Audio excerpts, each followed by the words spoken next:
Hi, today I'm front of me Nokia G22 and I'll show you how to edit notification panel shortcuts on this device.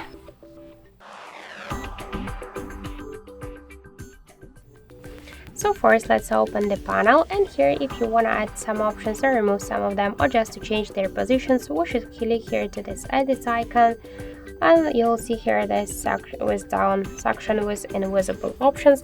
To add them to your panel, you should just hold it and drag it to this up section.